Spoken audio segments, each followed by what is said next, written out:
ni kusema ndugu yangu, tuende vyema. Wenzangu, kastori kadogo tu, sio kubwa.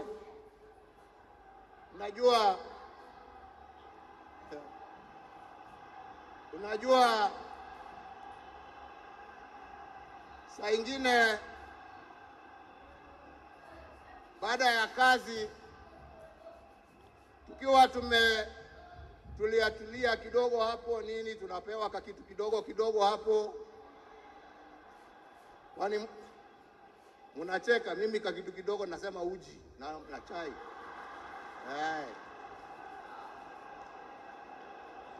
Lakini wakati tulikuwa tunapiga gumzo, saa ingine tulikuwa tunajiuliza, unajua jamani, wale wazee ambao wameenda, wakina Jaramogi, wakina Jomo, wakina Nkrumah, wakina Mwalimu Nyerere,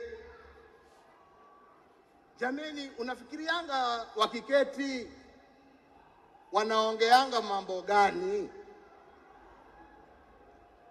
Mimi nilikuwa nasema unajua, wanaongea siasa kama sisi, wanatuangalia tu na mambo hii yetu ya upuzi hapo, wanatuchekelea. Nasema lakini unajua, I'm very keen kujua. Sasa ndugu yangu, umeenda mbele yangu, sasa tayari najua mnajiongeleshana huko, na sio ati niko na haraka ya kuja kuwafikia, lakini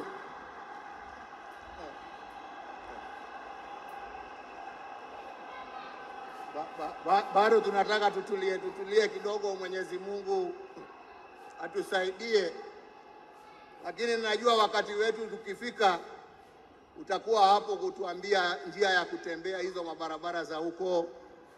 Kwa hivyo ndugu yangu, nikuombee kwa Mwenyezi Mungu akurehemu, akulaze na amani na wenzako, ukijua ya kwamba twakumbuka wewe na yale ambao umebakisha tutaendelea nayo